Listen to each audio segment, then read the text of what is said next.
Cet endroit, appelé le champ des bergers, est susceptible d'avoir été le champ de Boaz dans l'Ancien Testament. La saison pendant laquelle les bergers israélites s'occupent des moutons va de la mi-mai à la mi-septembre, lorsque la saison de la moisson prend fin. Bien-aimé, c'est le champ des bergers.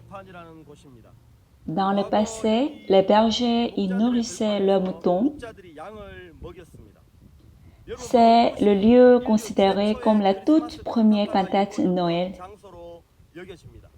Les anges sont descendus pour annoncer la bonne nouvelle aux bergers qui s'occupaient des brebis en disant ceci. Je vous annonce une bonne nouvelle qui sera pour tout le peuple le sujet d'une grande joie. Puis l'armée des anges apparaît et chante. Ce jour-là, les bergers entendent la voix des anges. Gloire à Dieu dans les lieux très hauts et paix sur la terre parmi les hommes qu'il a créés. Les gens disent gloire au ciel et paix sur terre. Bien-aimés, c'est faux. La Bible a dit gloire à Dieu dans les lieux très hauts et paix sur la terre parmi les hommes qu'il a créés. On parle de qui? Les hommes qu'il a créés. C'est à ceux qui ont reçu le pardon du péché et qui font naître Jésus dans leur cœur. Ce sont les gens qu'il a créés. Quand David était jeune, il élevait les moutons sur ce même champ. Depuis qu'il est jeune, il comptait sur Dieu, il a appris Dieu. Lorsqu'il s'est tenu devant Goliath, le roi Saül lui a dit de porter l'armure, le bouclier, le casque. Cependant, le roi David a refusé de les utiliser parce qu'il n'était pas habitué à ces choses. À quoi était-il habitué? Il était plus habitué à compter sur Dieu. Il témoigne que lorsqu'il était berger, Dieu l'a délivré, lui et ses brebis, de la patte du lion et de la patte de l'os. Le Dieu vivant lui a permis de vaincre l'os et le lion.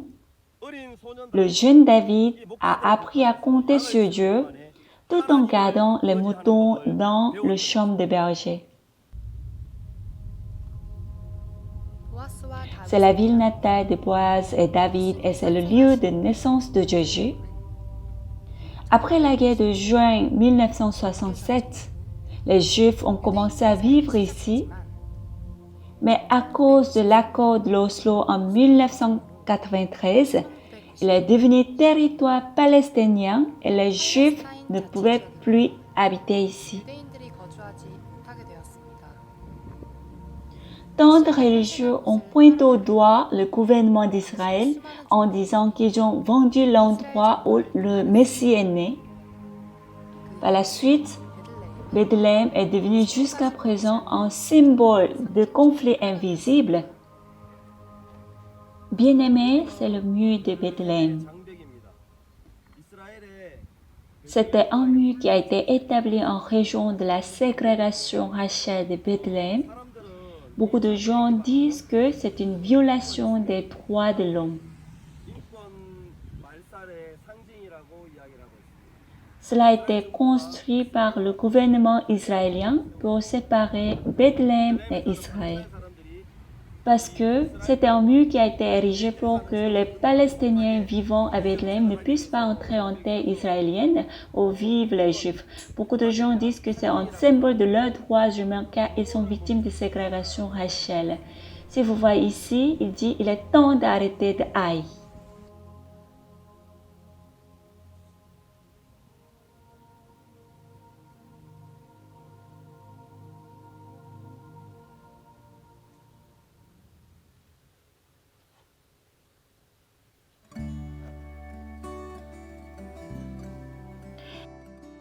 Jésus a vécu comme un fils de pauvre charpentier à Nazareth jusqu'à l'âge de 30 ans. Actuellement, Nazareth est la seule ville arabe d'Israël qui compte plus de chrétiens que de musulmans.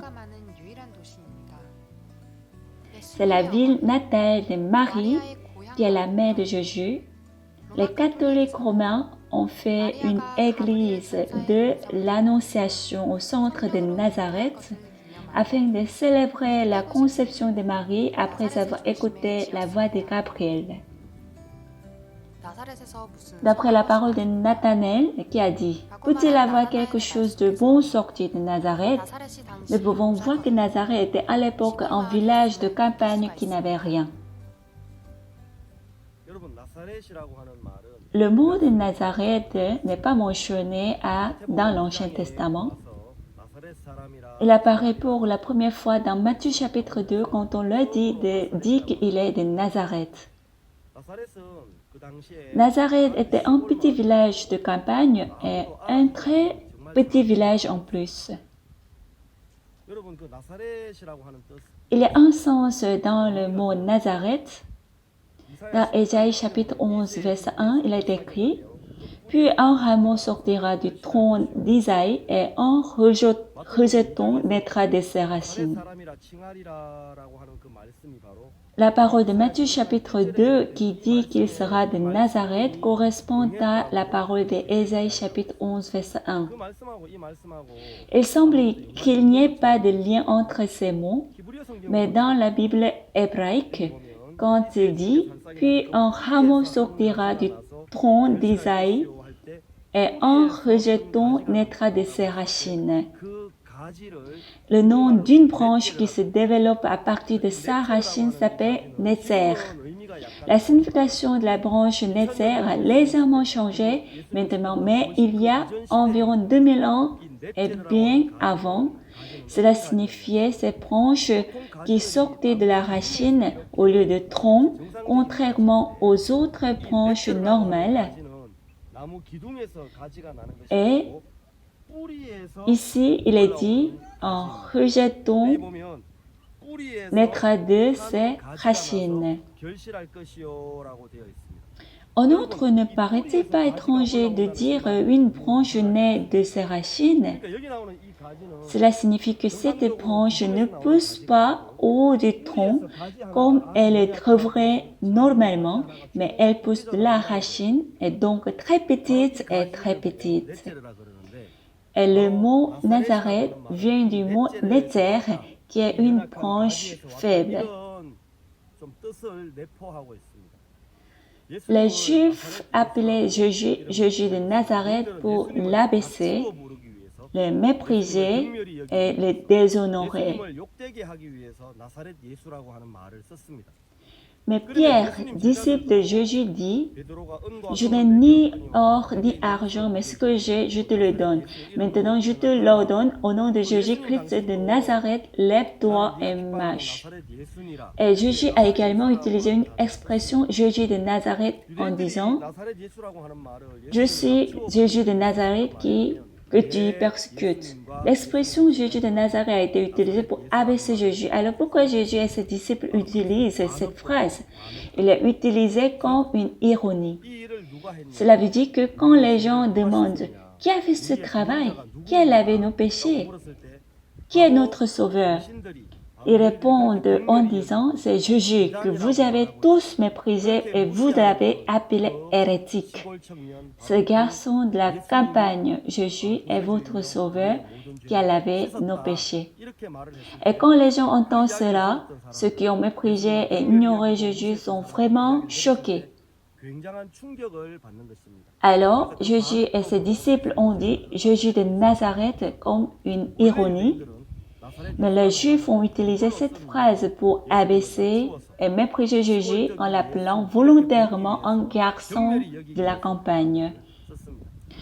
Quoi qu'il en soit, le mot Nazareth préfigure que Jésus ne viendra pas avec une belle apparence, mais viendra comme Netzer, une branche très faible et peu attrayante. Parce que Jésus n'est pas venu ici comme roi ou président ou une personne ayant une autorité, mais il est venu en tant que jeune paysan au corps faible. Il a pu rencontrer des gens comme nous et beaucoup de gens ont pu ouvrir leur cœur et écouter l'Évangile. Lorsque Jésus est venu dans ce monde, son apparence n'était pas belle, mais plutôt cette image de la branche de Netzer qui est très faible. Il y a ce sens dans le nom de Jésus de Nazareth.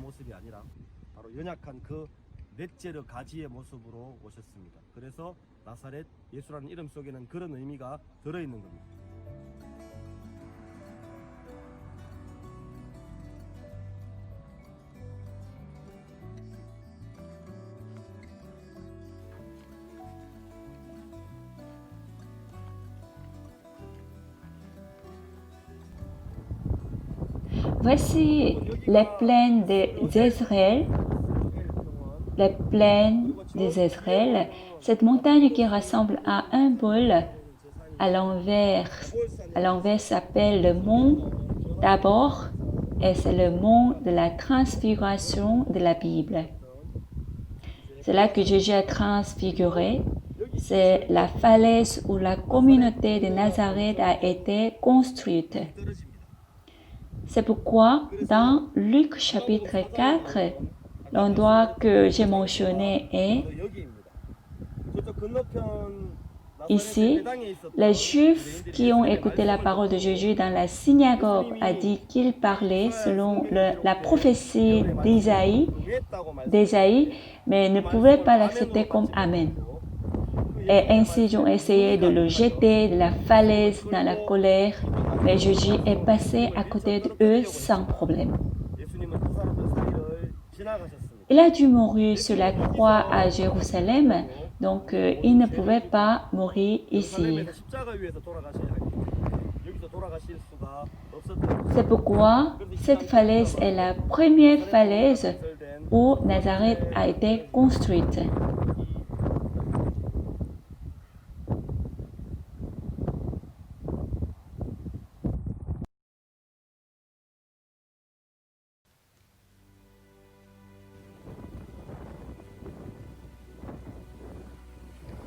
Capernaum est appelé le village de prophète Nahum.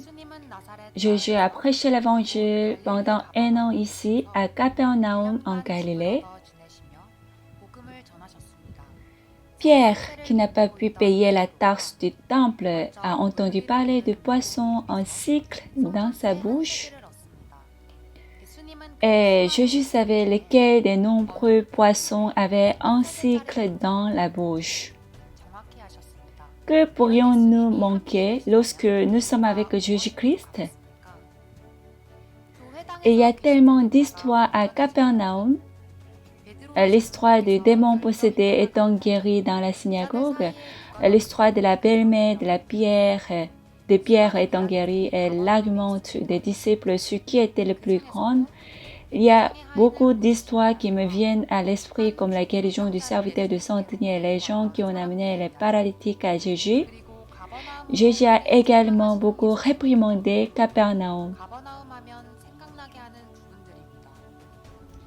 Les maisons de Capernaum étaient construites avec des roches noires et les familles utilisaient une pièce chacune, dormant très près les unes des autres.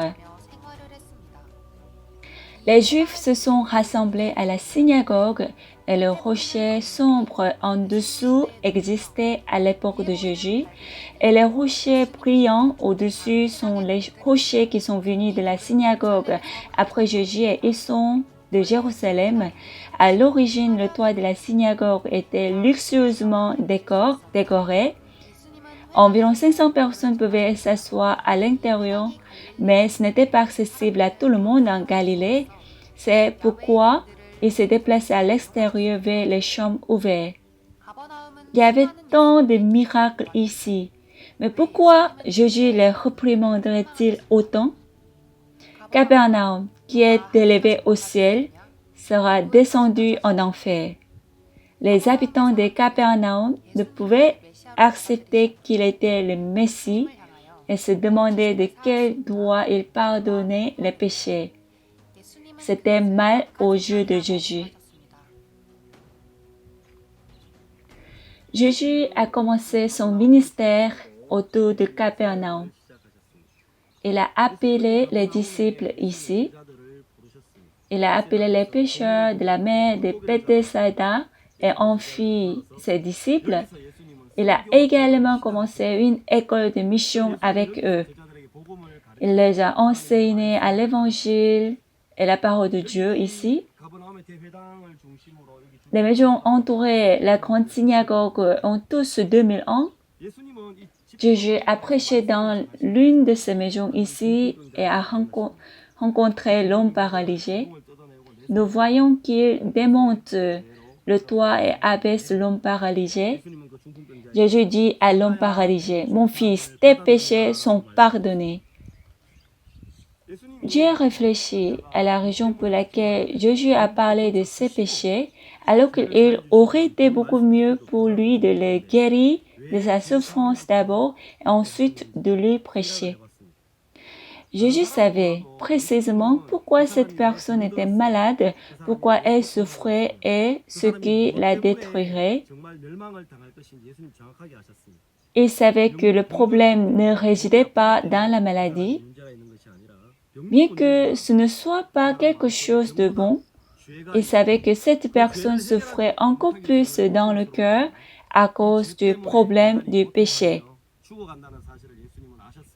C'est pourquoi Jésus a pardonné ses péchés avant même de le guérir de sa maladie. En tant que sauveur et Messie, Jésus est venu sur cette terre pour sauver non seulement l'homme paralysé, mais toute l'humanité.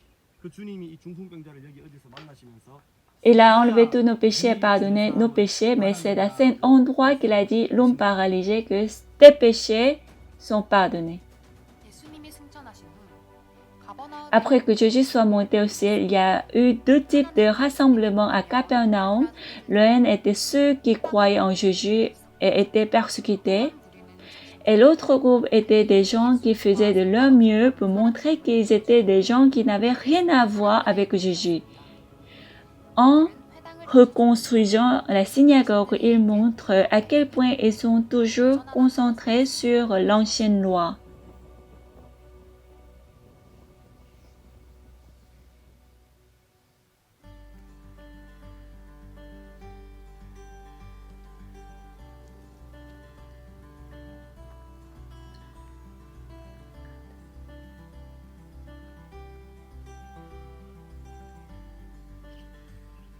Cet endroit s'appelle Koussi et c'est le pays des Gadéraniens qui apparaît dans la Bible.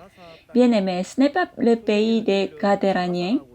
La Bible dit que cet endroit n'est pas Gadara, mais dit plutôt que c'est le pays des Gadaréniens. La raison pour laquelle on appelle le pays des Gadaréniens est qu'il y avait des gens qui vivaient à 55 kilomètres de cet endroit appelé les Gadéraniens. Ils n'étaient pas juifs, mais païens. Parce qu'ils étaient païens, ils élevaient des porcs. Ces gens traversent cette terre. Ils ne se sont pas contentés de bouger, mais ont amené leurs cochons avec eux. Il y avait peu de monde et le sol était fertile avec beaucoup d'herbes et ils ont donc pu y élever des porcs. Beaucoup de gens se demandent pourquoi les Juifs élèvent des cochons, mais ce ne sont pas eux, mais ce sont les païens de Gadara qui ont amené les cochons ici. Tout comme la communauté chinoise formant la ville chinoise en Amérique, et les Coréens créent une ville coréenne, les habitants de Gadara ont créé leur propre ville. C'est pourquoi il est dit dans la Bible que c'est le pays des Gadaréniens. C'était leur quartier et ils élevaient des porcs parce qu'ils n'étaient pas juifs.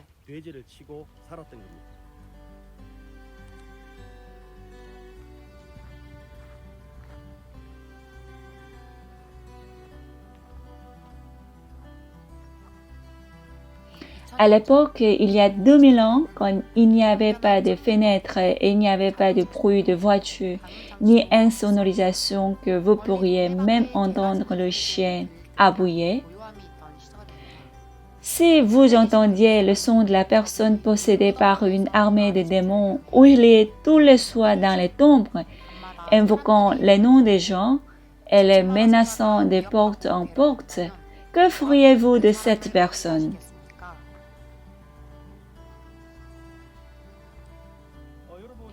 Jésus a dit aux disciples, passons à l'autre bord. L'autre côté dont Jésus parlait, Tibère, il est passé de Tibériade à ce côté. Il a parcouru 10 kilomètres en bateau avec ses disciples dans les deux sens. C'est le pays des Gadaréniens, comme je viens de le mentionner. Quand Jésus est arrivé, l'homme possédé d'une armée de démons est venu à sa rencontre. Il a déjà ordonné aux démons de s'éloigner de l'homme. Quand Jésus le dit, même le démon le plus fort doit partir. Cette personne dit, « Qui est-il entre moi et toi, Jésus, fils de Dieu très haut? Je t'en conjure, au nom de Dieu, ne me tourmente pas. » Ce sont toutes des choses qui ne sont pas dites par la personne. Mais ce n'est pas la personne qui parle, mais par le démon. Jésus a quelque chose à voir avec cet homme parce qu'il est venu en tant que sauveur pour cette personne. Il n'est pas venu pour lui faire du mal, mais pour l'aider et supporter toutes les charges de son péché et de sa souffrance. Il y a une pente ici. Les démons ne pouvaient plus la supporter et ont attaqué les cochons ici. Cet endroit était près des tombes. Elles ont demandé s'ils pouvaient entrer dans l'époque et Jésus leur a donné la permission. Ils sont entrés dans les cochons et ont sauté de la falaise et ils ont tous été tués. La profondeur de cette baie était d'environ 35 mètres. Il y a une falaise au bout de ces collines. Maintenant, il y a des routes et beaucoup de choses ont changé, mais il y avait autrefois une falaise et le cochon avait sauté ici et ils sont morts.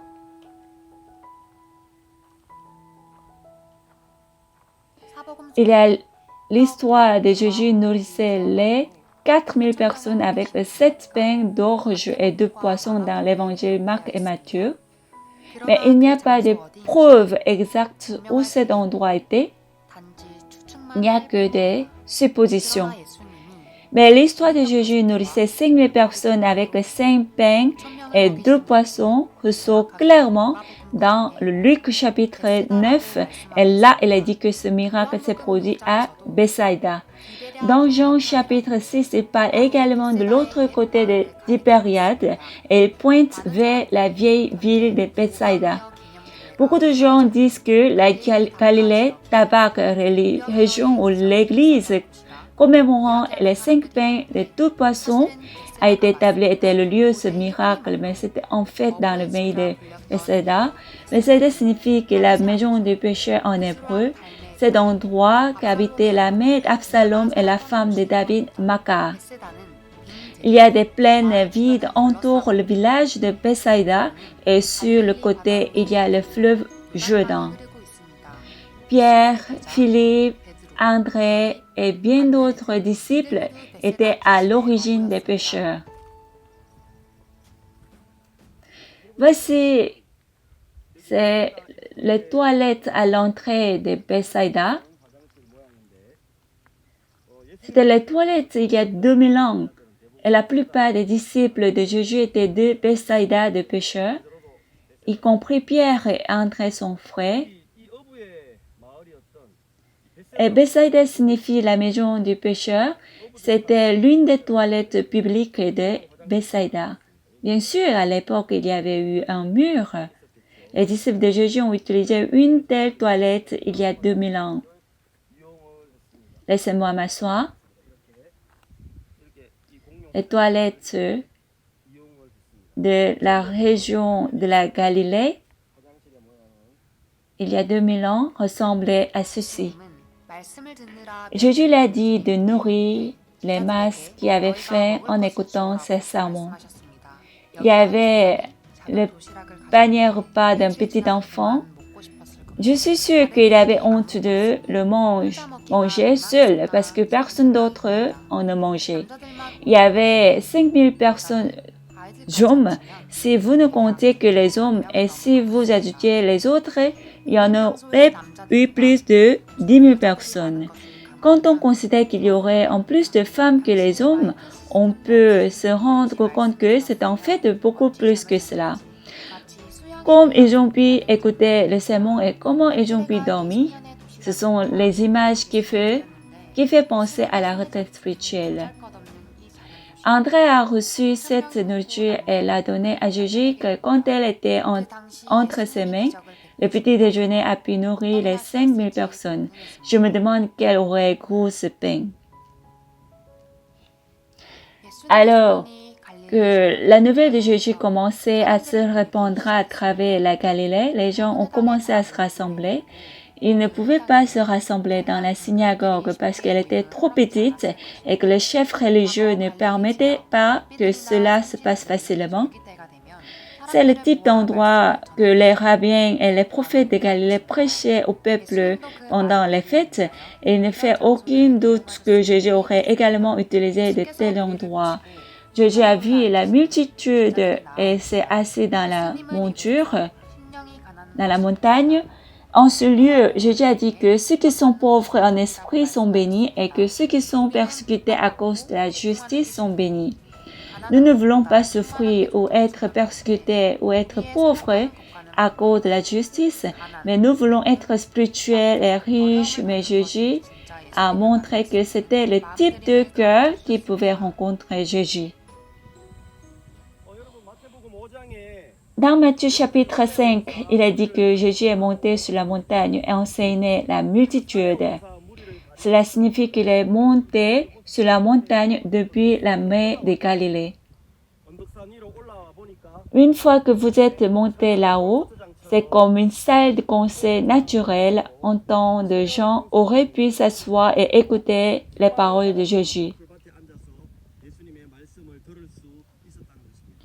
Dans des films comme Ben-Hur, il y a des scènes dans lesquelles Jésus monte à la montagne pour prêcher, mais c'est faux.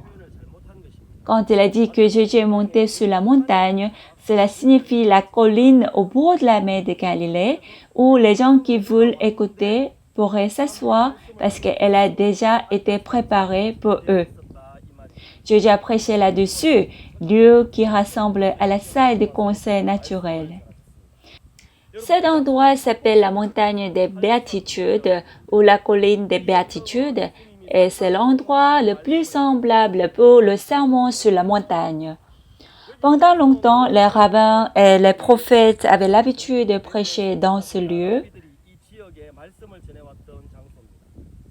parce que la synagogue ne pouvait pas contenir tout le monde. Des milliers d'entre eux se sont rassemblés à cet endroit pour écouter la parole. C'est là que Jésus a dit, « Heureux ceux qui sont pauvres en esprit, le royaume de Dieu est à eux. » Les bénédictions que Jésus nous commande dans Matthieu chapitre 5 sont différentes des bénédictions auxquelles les gens pensent dans ce monde. C'est sous ce ciel que Jésus a dit, « Heureux ceux qui sont pauvres en esprit, le royaume de Dieu est à eux. » C'est un poisson le plus commun qui est attrapé dans le fleuve de Galilée que Jésus et Pierre auraient mangé. Jésus a également mangé ce poisson. Même maintenant, ils pêchent ce poisson et le font frire, le mangent avec du pain. Cela s'appelle un poisson de pierre. Je vais lui donner un avant-goût.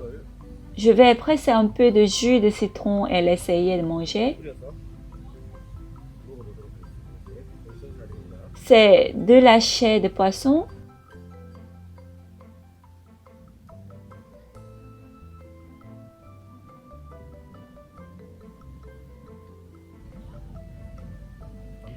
J'ai bon goût, mais personnellement, je préfère le maquereau.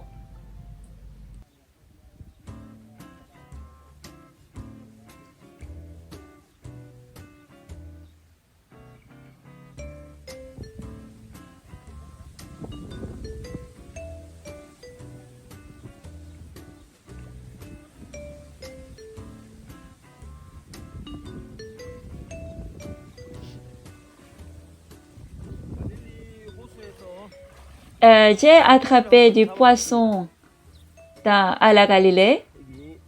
Il y a des petits poissons et j'ai aussi attrapé celui-ci, le bébé poisson de pierre.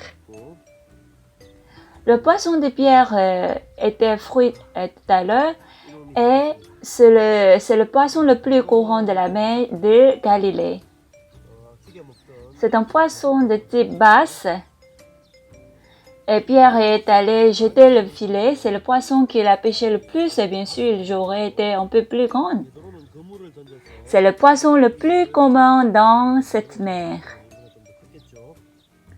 C'est le poisson de Pierre.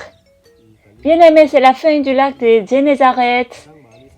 Bien-aimé, le lac de Génézareth est le célèbre lac où Jésus a dit « Avance en plein eau et jetez vos filets pour pêcher » dans Luc chapitre 5. Pierre a travaillé toute la nuit mais n'a pas pu attraper de poissons. Des pêcheurs de Galilée sortent pêcheurs avec le bateau vers 22h ou 23h et pêchent jusqu'au lever du soleil.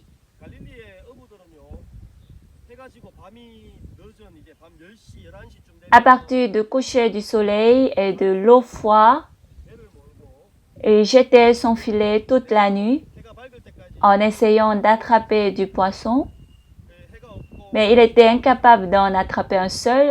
Il était en train de laver leur filet. Mais Jésus vint vers lui au bord du lac de Génézareth et lui dit « Avance en pleine eau et jetez vos filets pour pêcher. » Pierre, en entendant cela, il a dit « Maître, nous avons travaillé toute la nuit et n'avons rien pris. Néanmoins, sur ta parole, je jetterai le filet. » Après avoir dit cela, il avance en pleine eau.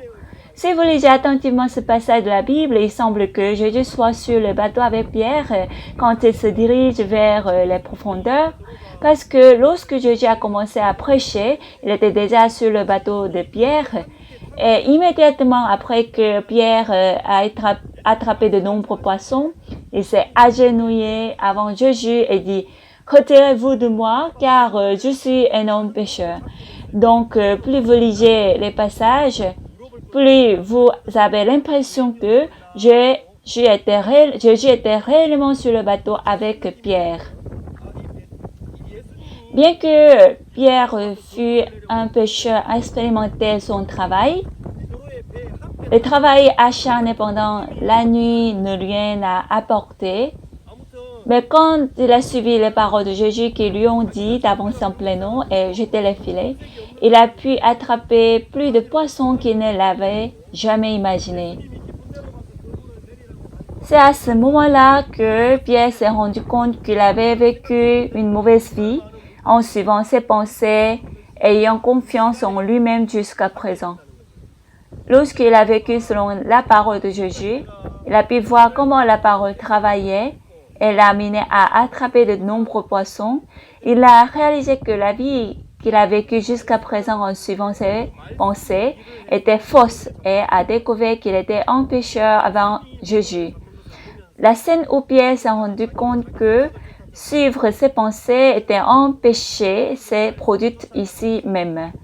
En voyant Pierre qui a dit « Je suis un homme pécheur », je pouvais sentir que ceux qui expérimentent vraiment la parole de Dieu et l'œuvre de Dieu ne peuvent s'empêcher de dire devant Dieu « J'ai tort ».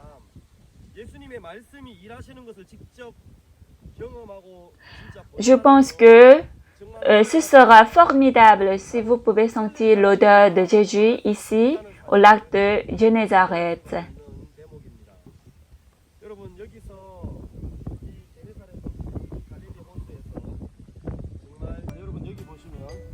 Bien aimé, quand vous voyez ici des fruits de palmier, également appelés palmiers dattiers. Ils mûrissent encore, ils ne sont pas encore mûrs, mais cet arbre est rempli de fruits. Il y a des fruits qui poussent, du palmier qui peuvent nourrir jusqu'à 50 personnes. Les fruits de palmier ressemblent à ceux-ci quand ils sont mûrs. Laissez-moi goûter. C'est aussi doux que du miel. Ainsi, lorsque les fruits de palmier sont tous mûrs, ils commencent à couler de miel. Et si vous installez une tente ici, vous pourrez entendre le son du miel sur le toit de la tente.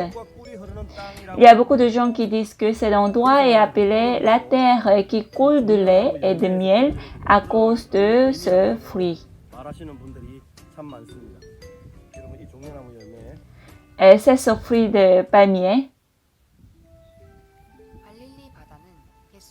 Il y a de nombreuses traces liées à Jésus entourant la mer de Galilée et le nom change en fonction de la région. La mer de Tibériade a été appelée en région du nom de l'empereur romain Tibère et porte beaucoup de miracles de Jésus. Calmer la tempête, Pierre marchait sur l'eau. La rencontre avec Pierre après la résurrection est le lieu que Jésus a dit « Paix mes brebis ». Tout cela a eu lieu dans la mer de Tibériade. La seule condition pour que Pierre puisse marcher sur l'eau était que Jésus lui disait de venir, mais au moment où il a vu le vent, il a eu peur, a commencé à couler dans l'eau. Marcher sur l'eau peut être un miracle, mais il s'enfonce lentement, ça aussi c'est le miracle. Ne tombons-nous pas aussi souvent dans notre propre pensée? Le Seigneur dit, Simon, Simon, Satan vous a réclamé pour vous cribler comme le froment, mais j'ai prié pour toi afin que ta foi ne t'effaille point, et toi, quand tu seras converti, affermis tes frères. Jésus savait que Simon-Pierre nierait Jésus 3 fois, c'est pourquoi il a dit cela. Après avoir nié Jésus 3 fois, le jour de son arrestation, Pierre avait une grande culpabilité. Je ne suis plus le disciple de Jésus. Je ne suis pas un homme de Jésus. Comment puis-je dire que je suis le disciple de Jésus? Comme il avait ce genre de cœur, cela lui faisait se sentir coupable et son cœur est si lourd. Parce que il ne pouvait plus s'appeler le disciple de Jésus, il est retourné à la Galilée pour attraper du poisson. Il est revenu à la Galilée comme un pêcheur, et pêche comme il le faisait. Cependant, ce péché de nier Jésus ne pouvait pas être effacé dans son cœur et il continuait de l'alourdir. Jésus a dit à Pierre qu'il se repentit et affermit ses frères. Finalement, Simon-Pierre a rencontré Jésus à nouveau et à la mer de Tibériade, il est devenu un homme d'une grande puissance.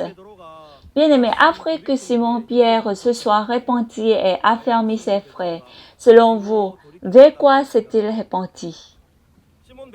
Le cœur de Pierre qui s'est confié était tout effondré.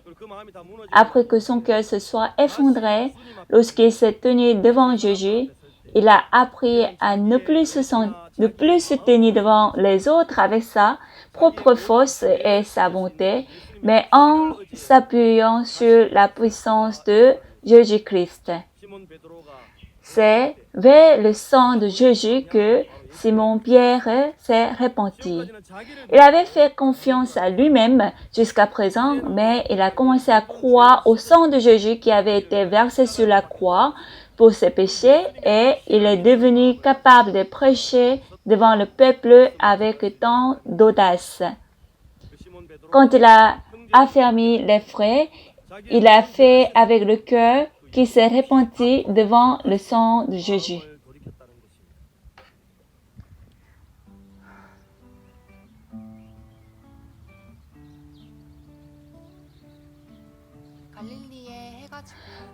Quand le soleil se couche et que la nuit arrive en Galilée, les pêcheurs d'il y a 2000 ans allaient pêcher.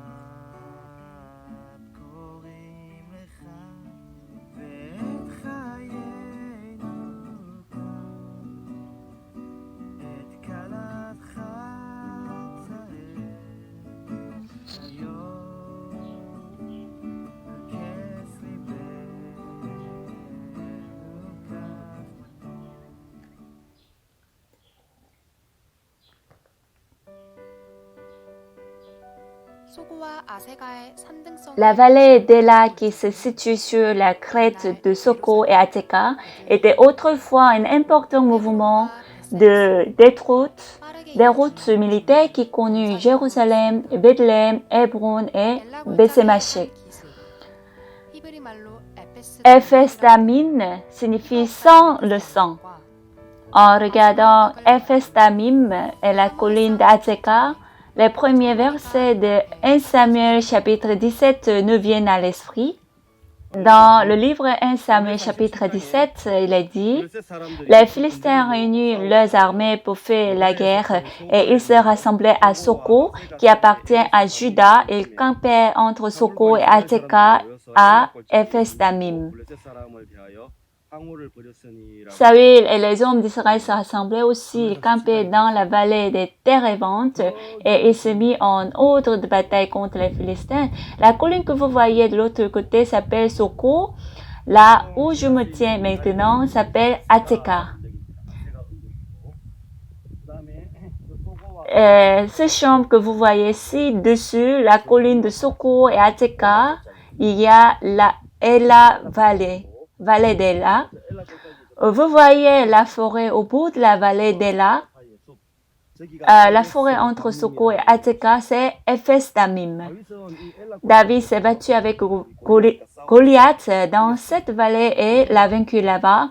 Cette œuvre de Dieu s'est déroulée juste en dessus de ce ciel. Dieu n'a pas vaincu Goliath par l'armée d'Israël qui campait sur la colline d'Atseka, mais par le roi David. Bien que Saül et les autres Israélites croyaient en Dieu et que Saül était quelqu'un qui avait été choisi par Dieu, il avait un cœur différent de Dieu. David était un garçon, mais avait le même cœur que Dieu. Nous pouvons voir que ceux qui ont le même cœur que Dieu sont ceux à travers lesquels Dieu œuvre. En regardant Goliath, il avait l'air si fort et impossible à battre, mais nous pouvons voir que David avait le même cœur que Dieu.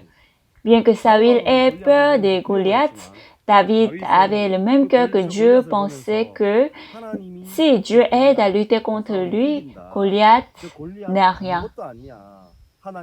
Ainsi, il pouvait croire précisément que Dieu livrerait Goliath entre ses mains.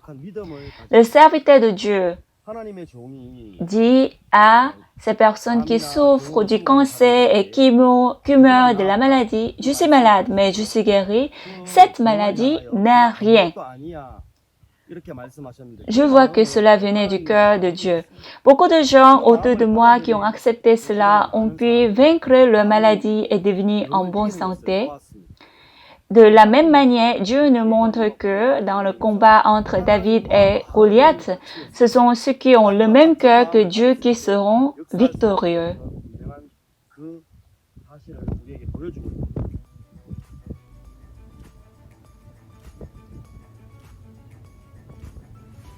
다윗도 이렇게 달려갔을까요? 실제 격전지 엘라 골짜기의 밑으로 내려와 보았습니다. Bien-aimés, voici c'est la plaine de la vallée d'Ela.